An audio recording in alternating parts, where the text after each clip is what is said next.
Foundations of Amateur Radio.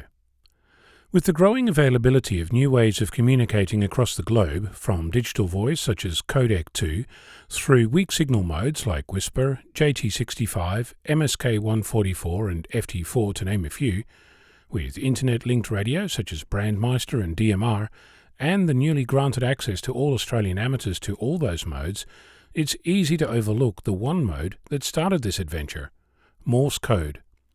It's no longer required to obtain your amateur license, so if that was putting you off from getting your license, you can breathe easy and get right to it. Among all the shiny new modes, Morse Code continues to hold its own, and for good reason. It's simple, reliable, has an amazing signal-to-noise ratio, and if you're driving in your car and you're stuck without a Morse key, you can always just whistle into your radio. If you've been following my journey through the hobby, you'll know that I've been attempting to learn Morse Code for a while now. It's been a challenge, more so since I spend less and less time in a car and more time behind my keyboard appeasing my clients. That's not to say that I've forgotten, just that what I've tried so far has eluded success.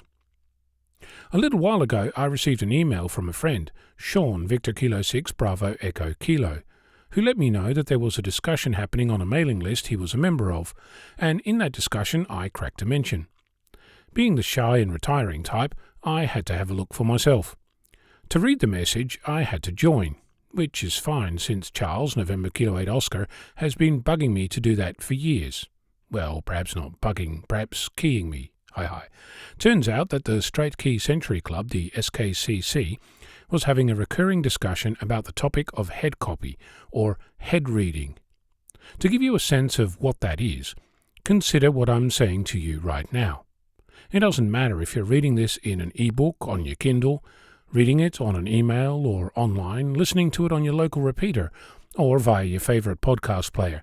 For each of those, the same process is happening. You're not absorbing individual letters or sounds, but getting the meaning from the entire structure of a sentence. For uncommon words, you might need to calibrate your brain, but for the most part, you're just bobbing along understanding what I'm saying.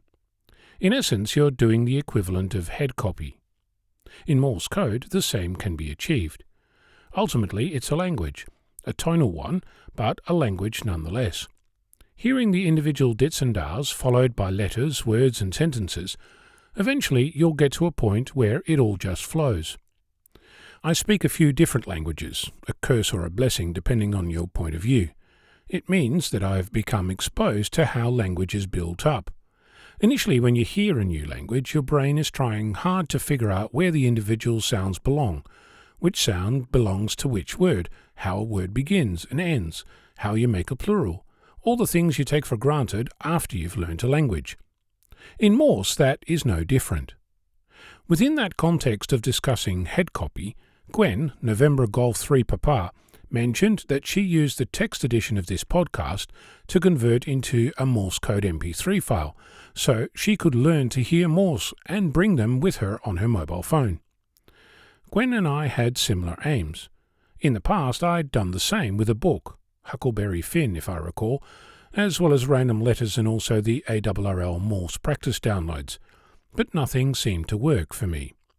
For Gwen, my podcast was an obvious source, so much so that I completely missed it, since they're short and on the topic of amateur radio. The language in use is likely going to be things that you'll hear on air, and there's a smattering of call signs, so all good. Long story short, I spent last week converting all 454 episodes of the podcast to Morse code for your head copy practice enjoyment. They're encoded at 25 WPM, or words per minute, and the tone is 600 Hz. I even put them online and made it possible for you to add them to your podcast player. Best part? I now get to hear Morse code at a pace that I'm looking for, on a topic that's relevant, and I've been receiving plenty of emails from others who are just as excited as I am. You can find these episodes on the podcast homepage at vk6flab.com. Let me know how you go. I'm Ono, Victor Kilo 6, Foxtrot Lima Alpha Bravo.